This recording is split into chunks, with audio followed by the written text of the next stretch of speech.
Welcome back to another Corona Geek here, where we talk all about mobile app development using Corona SDK. I'm your host, Charles McKeever, and today we're going live, not so live. We're doing pre-recorded live. Live pre-recorded? I don't know. We are our own studio audience today. What's that? So you're recording your screen? Yes. Yep, exactly. So I'm recording my screen, which I hope works out in the end. And then we're normally live, but we have no go live button. So for some reason, Hangouts are doing something. Are you using Google Chrome? I am using Google Chrome. I am doing everything that I normally do for the past 139 Hangouts. Here's where you messed up, man. I am very much a creature of habit. I do I look for the steps, and then I do those steps every time. And not today. Doesn't work. So I don't know. Anyway, well, hopefully next week we'll be back to being a live hangout. But this week we're going to talk about putting game pieces into a grid pattern. So I don't know if you remember or not, but in Hangout 136, we started a conversation where we were starting a brand new game development series. We were creating a memory matching game. Ed took us through how to create the cards, the game pieces, and he also showed us how to flip them in 3 different ways, I believe there was.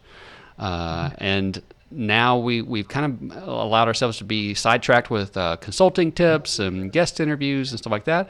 And now we're going to get back to the memory matching game. So today we're going to look at how to put those game pieces into a grid pattern. At least I think we are. Ed, is that what we're doing?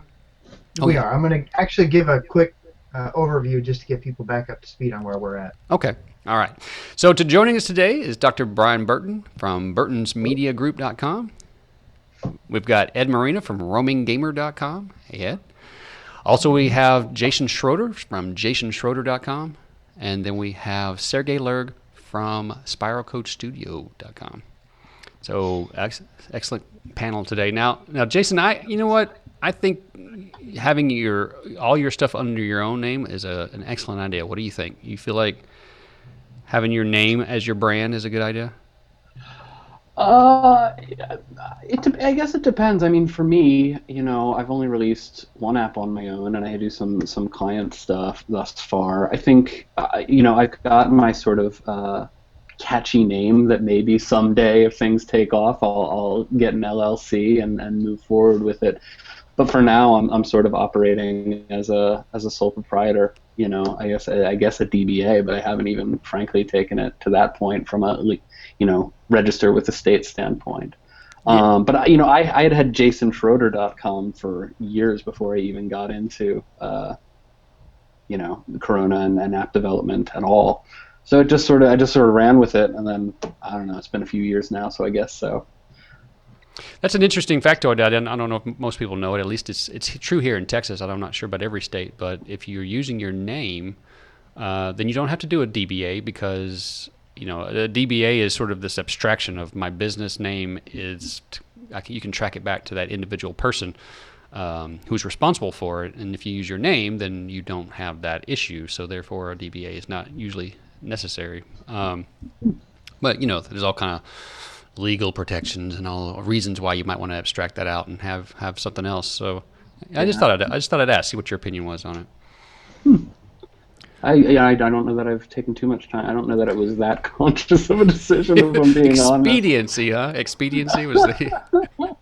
I've already got a checking account with this name on it. We'll just go with it. Well, yeah, that's the worst thing there in the world, is for somebody to write you a check and you don't have an account that you can cash it in. It's like having money but not having the money, right? So, and I know when you go to set up your account with Apple, if you say I'm a business, it becomes a whole lot more complicated to. It is a whole lot more complicated. That. Yeah, I had to do that once for my day job. I actually just published an app, a Corona app, for the gallery I work for, and we did it under theirs. And having gone through the process as an individual, going through and it was okay. I mean, I've got an accounting department here, so they handle a lot of the paperwork that I just sort of said, I need this stuff, and they got it to me. But I know I've had some clients in the past who I perhaps falsely said, "Oh, it's easy. Just go and you do this thing." And it's like, no, you need your is it DUNS, the DUNS number, all this stuff that when you register as an individual, it's like you got $99 in 10 minutes, you're good. Yeah, I've had to go to the bank before to get them to notarize something so that like to prove that I was the business. I'm like, oh, that's a pain, Anyway, so I'm sure they have their reasons for doing it, but.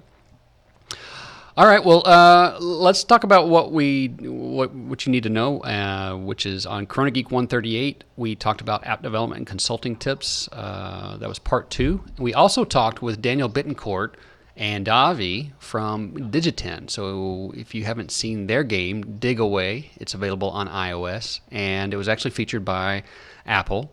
And we sat and talked with them for a while about game design, and they shared their insights of things that they've done, how they've monetized or how they've changed in their monetization of their app, and things that they're looking at for new level design and game design. So if you haven't had a chance, go check that out. That's Corona Geek 138. You can find it over at youtube.com/CoronaGeek, which is where you can find all the videos. You can also find it on iTunes, of course, if you want to subscribe over there and get it available to you.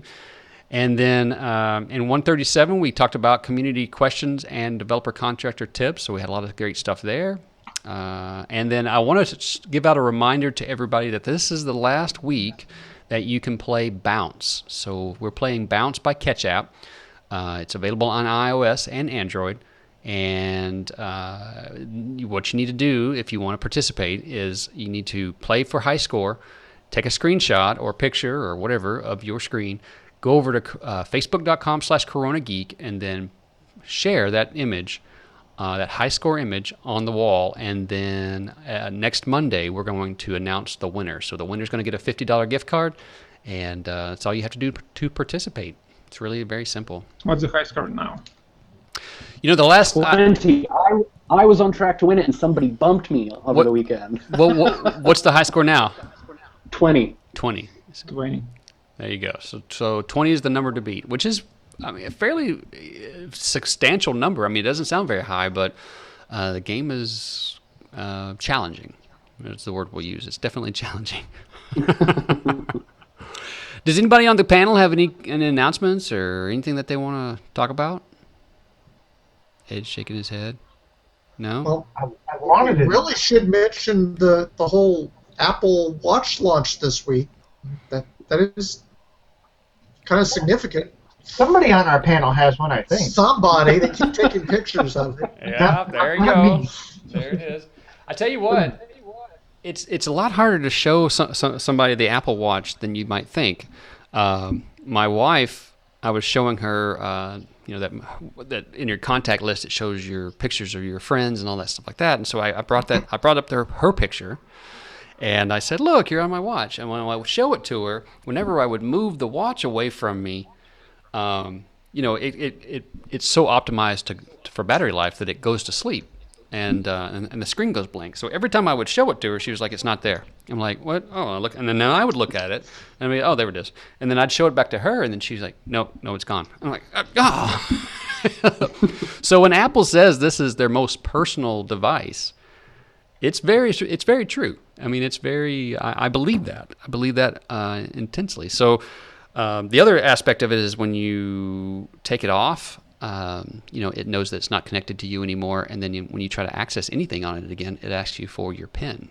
So, which I don't know about you guys, but I was interested how they were going to handle security, because that's a portal into your device.